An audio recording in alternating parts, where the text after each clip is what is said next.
Hello and welcome back. In this particular video, we're going to talk about how the likes that you generate are going to help you create a winning strategy. So I gave you kind of a bird's eye view of how it can help you build social proof, engagement, authority, and then expand to testing different content pieces, and then of course applying that to tier 1 countries. So I wanted to give you an example here and show you what my Facebook ads manager looked like and what that looked like in terms of, different campaigns, different ad sets, different ads that have been set up utilizing this strategy, and what that looks like so that you can apply that yourself. So I wanted to show you real quick. These different rows are showing different countries.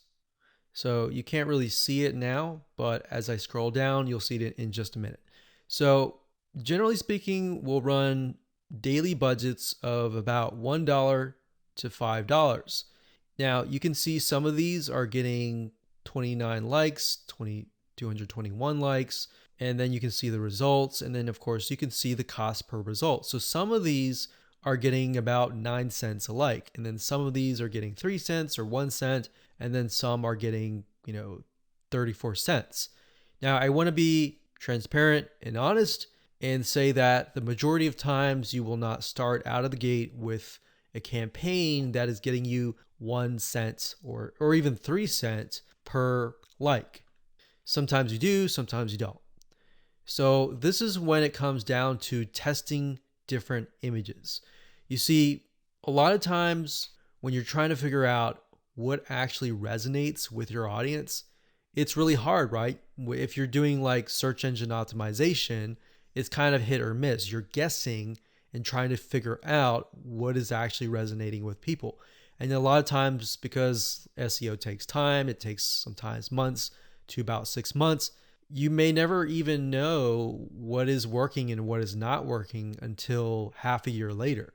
But with paid ads, yes, you do have to spend a little bit of money, but what you're trying to do here is you're buying data.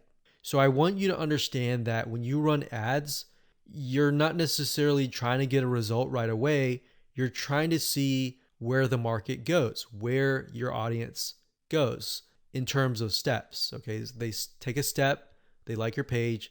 What next? Do they like your page? Do they not? Is there a reason why? Does the sales copy or the words that you use resonate with them? Do the images resonate? Do they not?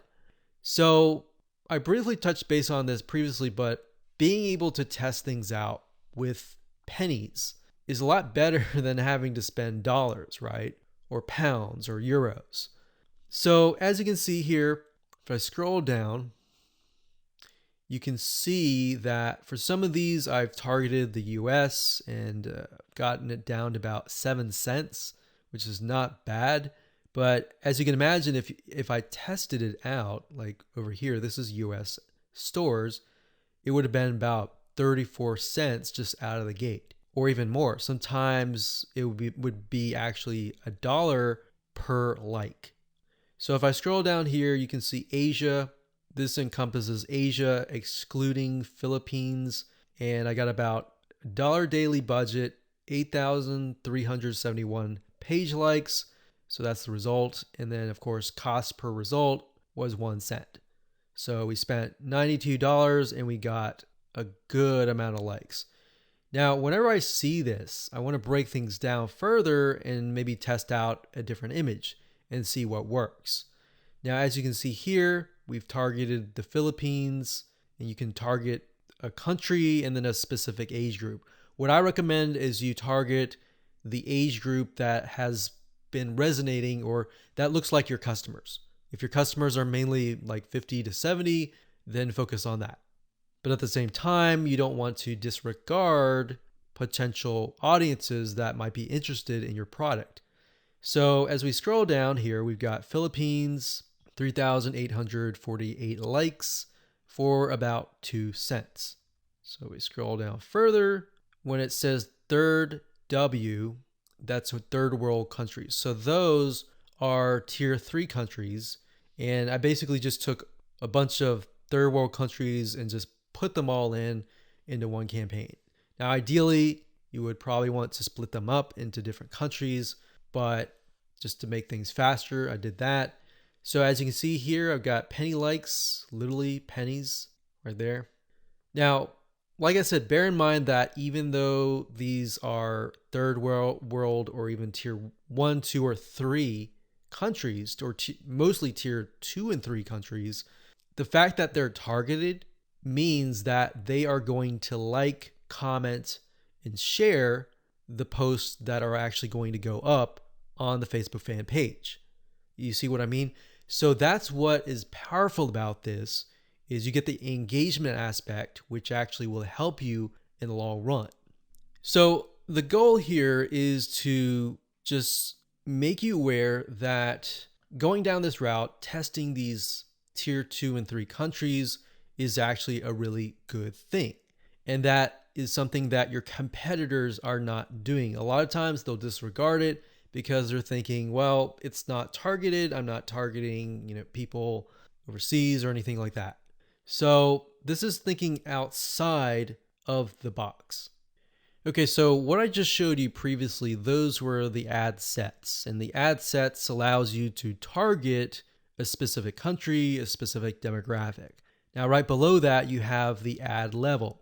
And these are ads or images, content, headlines, and all of that. So as you can see here, this allows me to test different images, what resonates and what doesn't. And this image right here, I put a $7 daily budget. It got 3,641 page likes for a penny each. And the relevance score was 7, and that's actually good. So a lot of times people will get relevance scores of 1 or 2 or 3, and that's not a good thing, because if it's low like that, what will end up happening is you'll actually spend more money.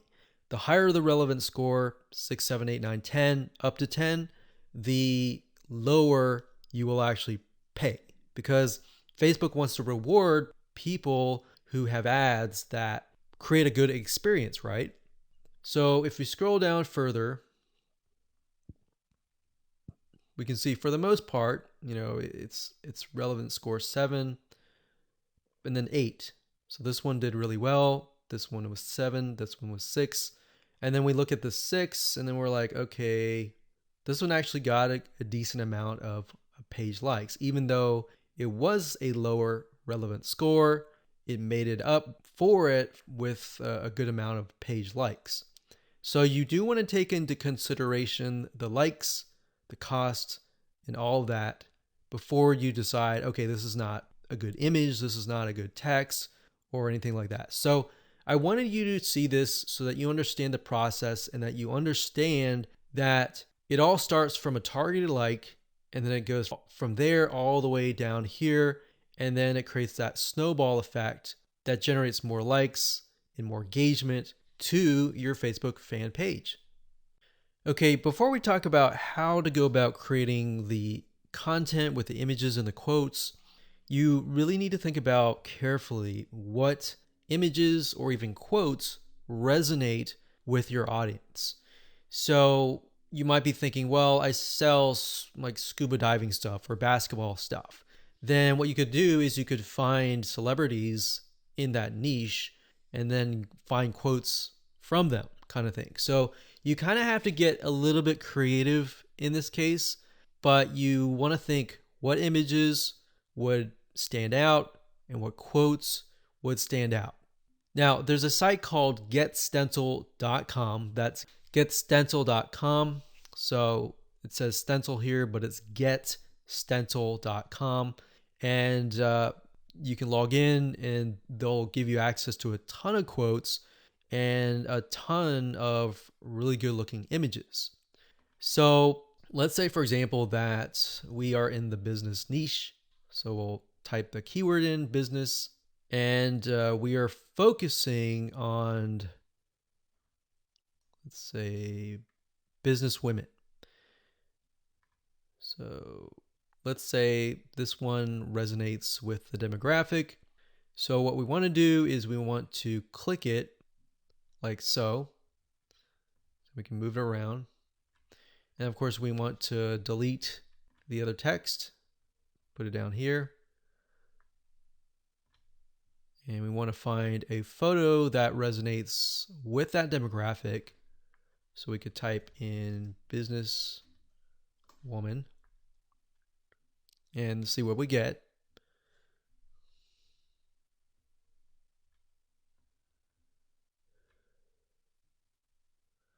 So we could use something like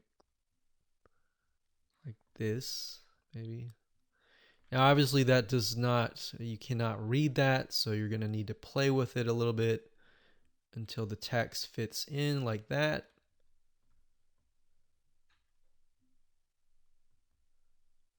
Like that.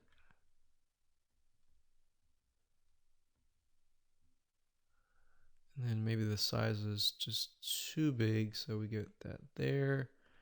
And then maybe we put that here, like that. Okay, so once you like it, all you have to do is you can click save or save it to a collection, which is basically like a folder, or you can click download and then upload that to Facebook.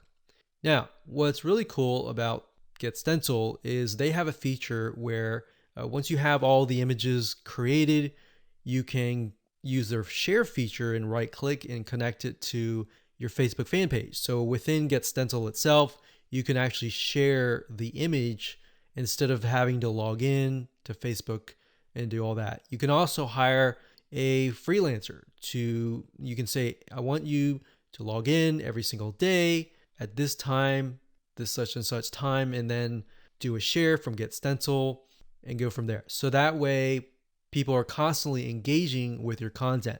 Now, something that we found that works really well is to get an idea of kind of a central location or a central time that might be midday or during a certain time where your audience is free, and then post during that time. So that's it. That's all we do is create images that resonate with the audience, and then words, whether they're quotes, whether you can find them here or elsewhere on Google. And that's all we do. Take these, create these content, create hundreds of these images, and then just post them on a daily basis. One thing you want to do is, and keep this in mind, is to be consistent. People like consistency because it's predictable. So if you upload an image, make sure you do it every day. Or if you communicate with them and say, we're going to upload every other week or every week, you don't want to do every other week. That's too long. But every other day kind of thing, or twice, 3 times a week. So that is how to create the very, very simplistic 5-minute or even less content. And that's all we do. So you don't have to get fancy. You don't need article content or anything like that. Your whole goal right now is to build engagement and build those fan page likes and show people that are looking at your page like, hey, this is an engaging, and people are getting engaged, people are active, come join this community. Because a lot of times if you yourself, if you're looking at a fan page and it's all empty, then you're not going to want to join. But if you see a lot of people, communicating, commenting, liking, sharing, psychologically you think, oh, there must be something interesting, right? So that's it. And let's move on to the next video.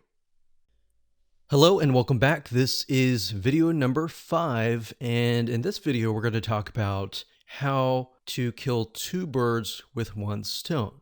So this phrase or saying is basically focusing on one thing that will allow you to save time and allow you to essentially achieve the goal of 2 things, which in this case is social proof and, second of all, engagement.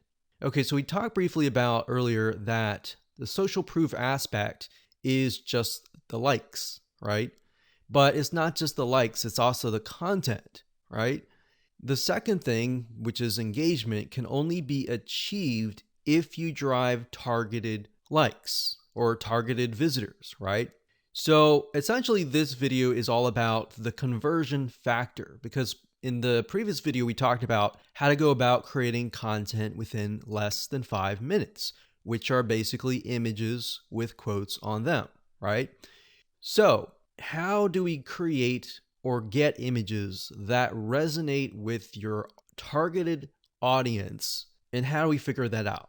A lot of cases, a lot of times we think, oh, we know that. We know our audience pretty well, and we'll just pick and choose some images. But that's the wrong mindset to have, because just because we think that is the case, or we think that's what they would like, it's not always the case. So what you need to do is you need to figure out several different images that might be similar but slightly different. For example, for this fan page, we have a dog, a picture of a dog. We know the demographic is mainly women, and these particular women may like dogs. So we have a cute dog here, and then of course, a day without laughter is a day wasted, Nicholas Chamfont. So that's a quote that sort of ties into the cute puppy. So it's saying that you need to laugh every single day, and this looks kind of funny. All right. So that's one image that we could test. Another image that we could test would be something similar, maybe another dog, but with a different quote. So that's what we did in this case. Now, this was actually just uploaded recently, so you can see it's only got 82 people reached. But this one here is a picture of another dog with some quote that says, "Kindness is the best key to open the locked door of every heart." So this is a little bit more sentimental. It's not more laughter, but we can see that it's got 258 people reached and 11 engagements versus the other one that had no engagements at all. So we haven't even run ads yet. But if we do run ads, then we can test these two up against each other and see which actually converts. Now, in terms of images, what I recommend is whatever your niche is, whatever your market is, try to test different images ranging from different things that relate directly to the product and service that you're selling, or things that are unrelated, or things that make people laugh, make people feel good inside, kind of thing. And just test it out and see which one gets the most engagement. And that's all we're trying to figure out right now, because in terms of setting up the ad campaign, the ad set level, and the ad, that's what I'm going to teach you in the next 3 videos. So for now, it's just a matter of gathering images that you think would convert. And then by the next 3 videos, you'll see whether or not they will convert or not based on the tier 3 country traffic. So that is going to allow us to test images by only spending literally $10, $20, $30, or even $50 versus testing it against a tier 1 country initially and spending hundreds or even thousands of dollars before you even figure out what actually works. So that's what I want you to do for now, is just do that. Now, I want you to go to different sites. There's several sites out there that will provide you with these kind of royalty-free images. Get Stencil was one of them. But if you don't see anything that you don't like on Get Stencil, there are actually other sites out there. Okay, so there are 2 websites that we use for almost the last decade. And the first one is Big Stock Photo. That's bigstockphoto.com, as you can see here. This, they have really good images, and it does cost money, obviously. Another one is called graphicriver.net. And if you go here, you can actually go to photos, and you'll find photos for about $2. Now, if you're low on money and you want something for free, then there's another site called pixabay.com. And you can go there, you can sign up, and you can find a lot of really good royalty-free images that allow for commercial use. And as you can see, it looks just as good. There's just a more of a limited variety compared to that of like Big Stock Photo or even Graphic River. So now that you have a idea of what to do, which is gather the images, want you to pause the video, figure that out, and then in the next 3 videos, I'm going to show you how to actually set up your ads.